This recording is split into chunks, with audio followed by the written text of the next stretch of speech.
I'd like to talk to you tonight particularly about the financial implications of fracking and the regulatory aspects of it. I'm not going to do too much on the geology, although that evidently comes into it.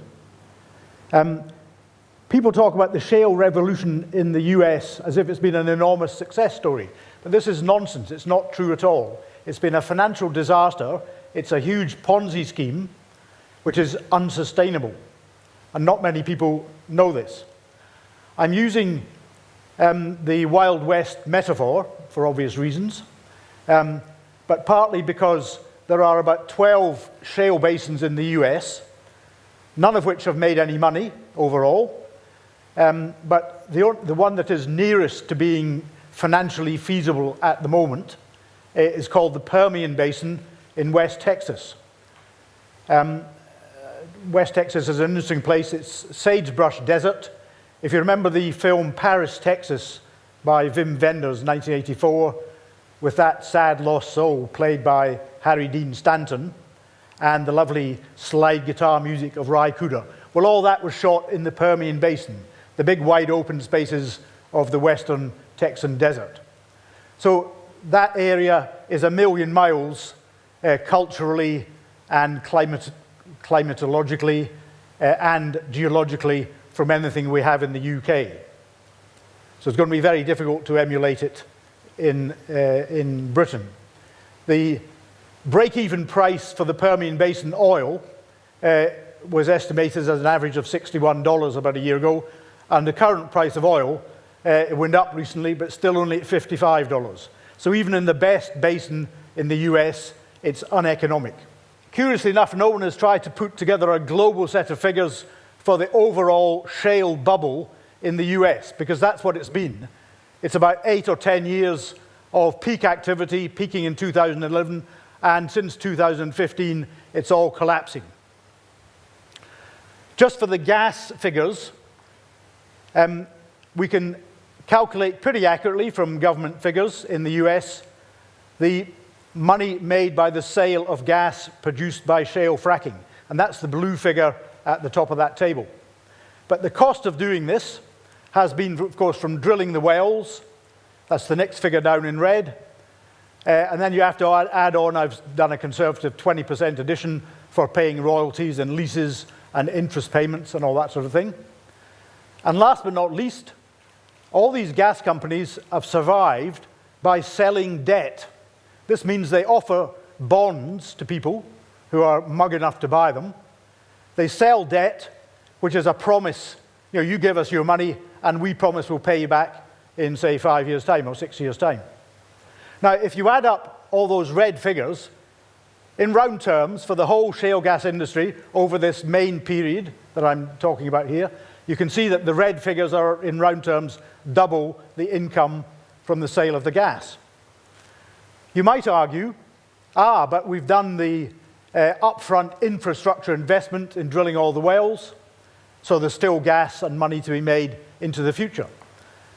But the fact is, shale gas wells decline very rapidly.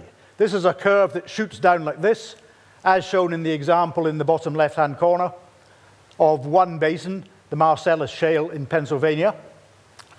What this shows, and all the other basins have a similar geometry, all the gas is, or most of the gas is produced in the first 18 months to 2 years of the lifetime of the well.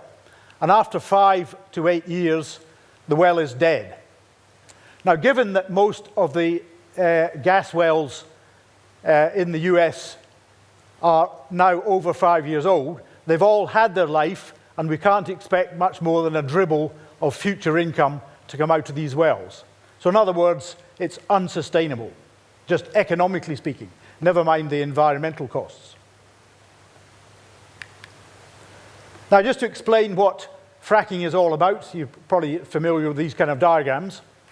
It's all about drilling a well vertically down to a shale horizon, and then with technology that came in to maturity about 15 or 20 years ago, you can drill horizontally along the shale.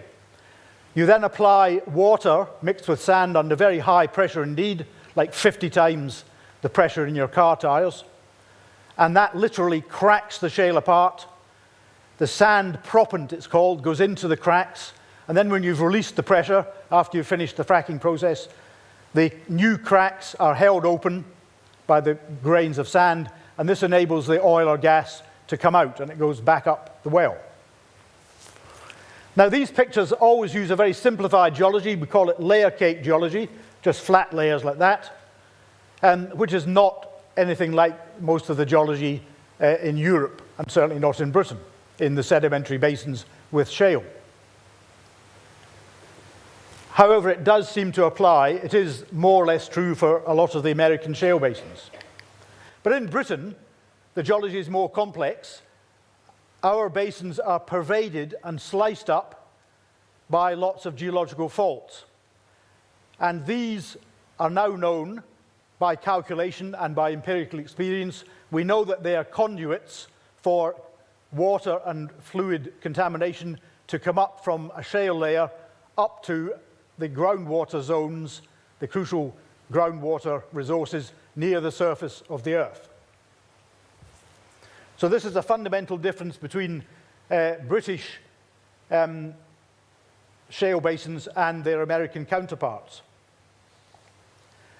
Now, shale gas exploration started in 2011 in Lancashire with Quadrilla drilling a well at a place called Prees Hall number 1. And they'd no sooner drilled it, they went through a fault zone, which they hadn't expected, and the fault moved because of the fluid being fracked into it and triggered some earthquakes. So the government called a halt. There was a moratorium on fracking. They asked for a committee of experts, which was set up by a combination of the Royal Society and the Royal Academy of Engineering. This joint society report met. It was a working group of 8 people, of whom 4 were earth scientists, and they reported in 2012, a year later. And I'm very critical of their report because they were so hung up on the problem of earthquake triggering, which in my mind is quite a side issue, it's a sideshow. They forgot to talk about the main issue, which is the faulting in the British basins and the potential for pollution to go from fracking layers deep down up to the surface to affect our water resources. They also very naively placed a lot of importance on a paper published by 2 Halliburton engineering geologists, published in a sort of house magazine, and they declared from their database of about 10,000 US fracked wells that Halliburton had access to, that the pollution from fracking down here couldn't possibly get to the water resources up near the surface of the earth. But the Halliburton guys didn't take into account the existence of faults, which is the important thing in Britain. So the next part of my talk is about how and whether, I should say, that the expert committee concluded that, that fracking would be safe in Britain as long as it was properly regulated. That's the crucial point they made. So the next question is the regulation in Britain up to scratch or isn't it? And I'm going to look at several case histories. And just to continue my overall metaphor for this story, you've heard in the news all the problems that Theresa May has in her cabinet, including the infighting. And I can't resist just showing you a photo of Theresa May's cabinet at work. And that's the infighting going on at Westminster. But seriously, the regulation starts with the issue of licenses by the Oil and Gas Authority. It was formerly DEC, and before that, it was the Department of Energy. They used to have a very robust system for giving out licenses. The companies had to be very sound. They knew what they were doing. They had to spend lots of money drilling wells and so on. But in recent years, in the last 3 years, the licenses have now been handed out all over the place like sweeties. So that part of the regulatory system is failing. Next down the line, we have the county councils who are supposed to issue permits to drill, and they are being pressed on by the government, and they're failing in various ways. For example, there was a recent well drilled at Broadford Bridge by a company called UCOG, UK Oil and Gas, They were using an existing permit issued by West Sussex County Council, where they quite explicitly had to go from the drilling pad here, down through a fault zone, but more or less vertically, to an orthodox sandstone layer here, a conventional target for finding oil. But what did UCOG do? They started at the drill pad and went off in a different direction and at a very shallow angle, off to explore some shale. So they are clearly breaching the permission, the planning permission to drill. But West Sussex County Council have done nothing about it. There's another recent example of Angus Energy drilling at Brockham in Surrey. And here the county council, Surrey County Council in this case, were a bit heavier on the company. They insisted that you don't have permission to drill. And it turns out, to cut a long story short, that the permit that the company were relying on actually ran out 10 years ago. But again, what's happened? All that's happened is that Surrey County Council have now asked them to apply retrospectively for permission to drill the well that they've already drilled. So again, they're rolling over, and this aspect of the legislation and the regulation is clearly extremely weak. In other words, under the present climate run by this current Tory government at Westminster, the companies feel they can run a horse and cart through the whole permitting system. I don't think it's working at all well. Now, this is a rather complex slide, and with good reason. First of all, I want to draw your attention to the Preesall number 1 well, shown as a dotted line over at the left-hand side of the picture. This is the famous well that was drilled in 2011 and triggered the earthquakes. Well, that well produced some flowback, which is highly saline, radioactive, and polluted water from the fracking process. And it was stored on site. It was only 1 tanker full. It wasn't that much in global terms. But this highly contaminated water was stored on site. No water waste treatment plant was available to deal with it. So the company eventually secretly dumped it in the Manchester Ship Canal. But what's happened? The health and safety executive just gave them retrospective permission to do what they'd already done. Now, the next main point of this slide is that Cuadrilla are now in the process of drilling and fracking at 2 sites, Preston New Road on the left, and a bit further to the right, they'll be drilling next year at Rosica Wood. And they're going to be fracking in the zones marked in blue where the well turns horizontal. Now, you can see from the complexity of the faults cutting through all this geology that it's going to be very hard for them to avoid, inadvertently or otherwise, fracking through fault zones and thereby permitting contaminated fluid to get up to near the surface. Now, here's where the Environment Agency comes in. They are supposed to regulate things like the purity of water, and they only issue permits to drill if they think everything is safe. Now, the biggest groundwater resource in northwest England lies just to the right, that is to the east. It's where that yellow rock, which is a sandstone, is at the surface of the earth. And the Environment Agency story about how the groundwater system works is quite correct over on the east side. That is, rain falls on the Bowland Fells, and it passes through fault zones into that sandstone. And this is where there's a lot of water wells to feed the whole Manchester-Liverpool conurbation. But what the EA says is, somehow or other, the major fault cutting right through this whole system, the Woodsfold Fault, is a barrier to flow. So this fault is exceptional, unlike the other faults just to the east. Now, I disagree with them.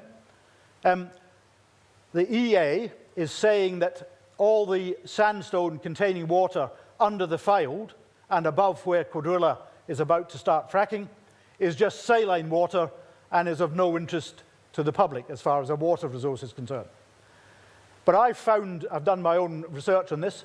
I have found 2 historical water wells which were drilled very deep, down about 300 or 400 meters into that sandstone. One of them was for a cotton spinning mill at Kirkham in the 19th century. It had a giant steam engine which used water from that well.